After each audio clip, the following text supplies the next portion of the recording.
Assalamualaikum warahmatullahi wabarakatuh. Halo, kami dari kelompok 6 izin memperkenalkan diri.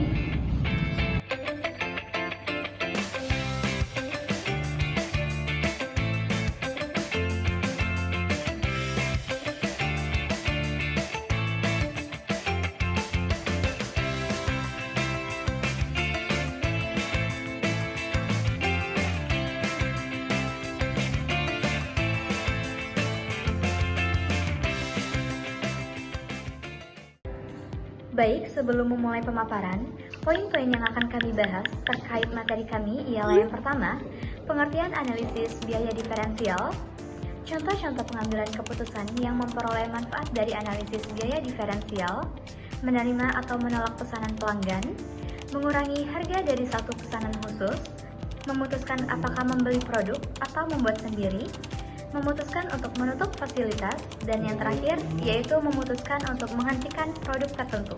Hai, saya Liza sebagai pemateri pertama. Di sini saya akan menjelaskan pengertian analisis biaya diferensial dan contoh-contoh pengambilan keputusan yang memperoleh manfaat dari analisis biaya diferensial.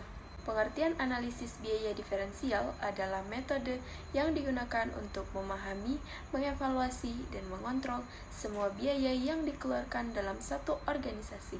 Proses ini mencakup identifikasi pengukuran analisis dan interpretasi data biaya guna mendukung pengambilan keputusan yang lebih baik.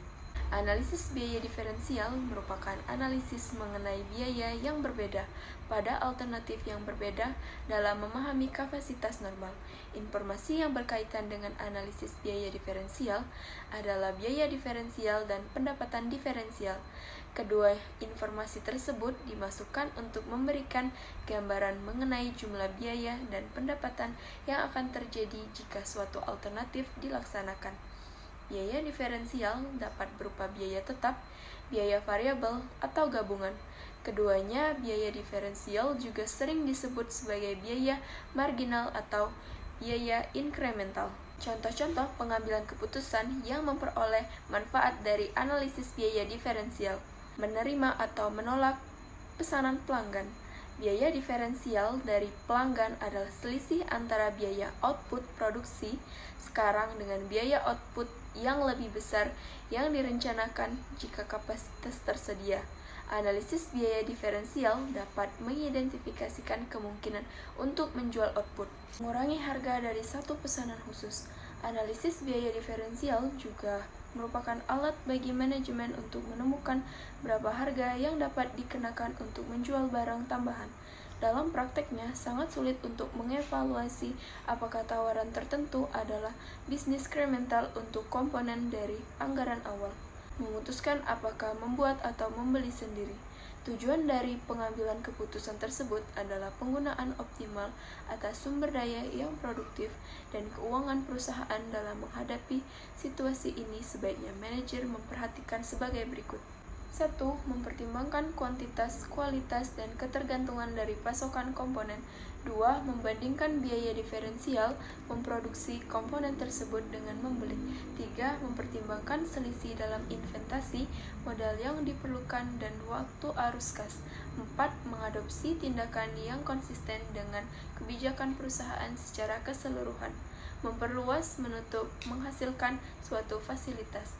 Kegunaan lain dari analisis biaya diferensial yaitu ketika suatu perusahaan kemungkinan mengalami penutupan sementara dari fasilitas produksi dan pemasaran dalam jangka pendek, sebaiknya perusahaan tetap beroperasi karena beban penyusutan bunga, pajak properti, dan asuransi akan tetap. Meningkatkan, memotong, atau menghentikan produk dari produk tertentu. Apabila perusahaan mengalami kendala dalam pemasaran yang hanya menghasilkan laba yang sedikit, mungkin manajemen akan menghentikan produk dari produk tertentu. Menghentikan produk memerlukan analisis atas data, biaya, dan pendapatan yang relevan agar produk yang dihilangkan atau dibuat lebih menguntungkan. Berikut manfaatnya. 1. Penjualan yang diperluas. 2. Laba yang meningkat. 3. Tingkat persediaan yang meningkat. Menerima atau menolak pesanan khusus. Dalam pengambilan keputusan, menerima atau menolak pesanan khusus, informasi akuntansi diferensial yang relevan adalah pendapatan diferensial dan biaya diferensial. Jika pendapatan diferensial yaitu tambahan pendapatan dengan diterima dengan pesanan khusus tersebut lebih tinggi dibandingkan dengan biaya diferensial, yaitu tambahan biaya karena memenuhi pesanan khusus tersebut, maka pesanan khusus sebaiknya diterima. Di lain pihak, jika pendapatan diferensial lebih rendah dibandingkan dengan biaya diferensial, maka pesanan khusus sebaiknya ditolak. Adapun kriteria menerima atau menolak pesanan khusus sebagai berikut. Yang pertama, biasanya konsumen yang melakukan pesanan khusus ini meminta harga di bawah harga jual normal. Bahkan seringkali harga yang diminta konsumen berada di bawah biaya penuh, karena biasanya pesanan khusus mencakup jumlah besar dan harga jualnya di atas biaya variabel. Yang kedua, ada kapasitas produksi atau mesin yang belum seluruhnya terpakai atau menganggur dan masih mampu untuk melayani pesanan khusus. Dan yang ketiga, penambahan biaya tidak melebihi pertambahan penghasilan dari pesanan khusus tersebut. Jadi, semua biaya produksi dibebankan sepenuhnya, baik biaya variabel maupun biaya tetap. Dalam kondisi demikian, dapat dikategorikan bahwa perusahaan menentukan biaya produksinya dengan metode harga pokok penuh atau full costing. Padahal, dari order tersebut, mungkin saja dapat meningkatkan laba perusahaan secara keseluruhan. Selain memanfaatkan kapasitas yang menganggur, pesanan ini dapat menutup kelebihan biaya overhead pabrik tetap yang dihitung sebesar kapasitas penuh. Disinilah perlunya penerapan konsep incremental cost sebagai salah satu alternatif dalam pengambilan keputusan jangka pendek. Hubungan variable costing dengan analisis incremental cost. Penentuan harga pokok variabel dapat pula dipakai oleh manajemen dalam menentukan harga jual minimal atas pesanan khusus atau special order, sehubungan dengan keputusan untuk menerima atau menolak pesanan khusus yang harga jualnya di bawah harga jual normal perusahaan. Analisis incremental cost akan dapat dilaksanakan bila perusahaan menggunakan metode variable costing dalam penentuan harga pokok produksinya, karena setiap perusahaan yang berhubungan dengan volume kegiatan akan dapat dikendalikan manajemen apabila unsur biaya terbagi atas unsur tetap dan variabel, di mana pada umumnya biaya relevan yang terpengaruh oleh suatu keputusan yang akan diambil khususnya yang berhubungan dengan perubahan volume kegiatan adalah biaya variabel. Alat analisis untuk pengambilan keputusan jangka pendek dalam menganalisis pesanan-pesanan khusus di bawah harga jual normal yang digunakan adalah metode variable costing.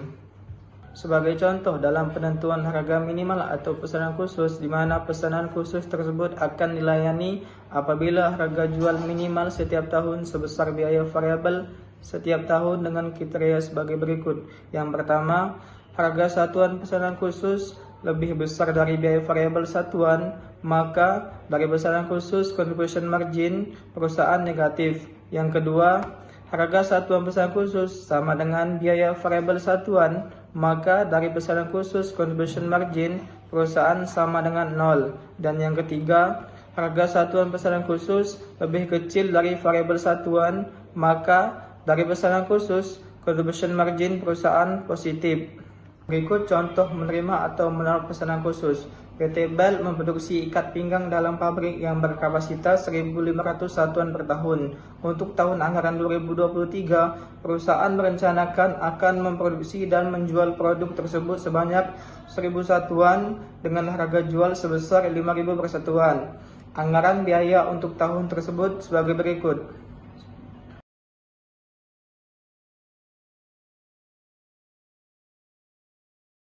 Jadi, misal perusahaan menerima pesanan khusus sebanyak 350 satuan produk tersebut dari perusahaan lain, harga yang diminta oleh pemesan Rp2.000 per pesanan. Untuk hasilnya sebagai berikut.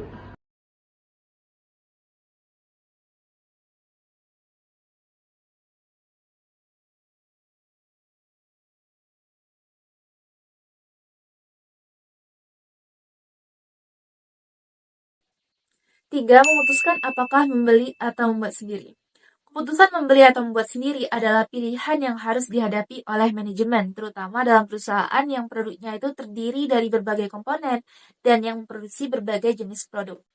Tidak selamanya komponen yang membentuk suatu produk harus diproduksi sendiri oleh perusahaan.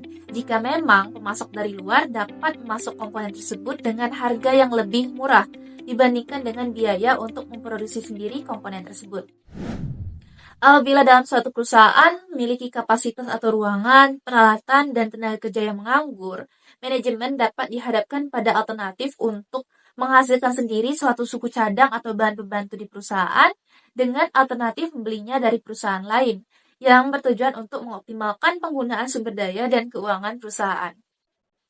Keputusan yang diambil manajemen akan berhubungan dengan pemilihan berbagai macam alternatif yang akan dilaksanakan untuk waktu yang akan datang sebelum sesuatu tersebut terjadi. Tujuan dari keputusan memproduksi sendiri suatu barang atau membelinya dari luar adalah untuk memanfaatkan secara maksimal sumber daya produktif dan keuangan perusahaan. Sebagai contoh perhitungan, berikut adalah informasi yang berkaitan dengan pembuatan suku cadang komputer PT Maju Bersama.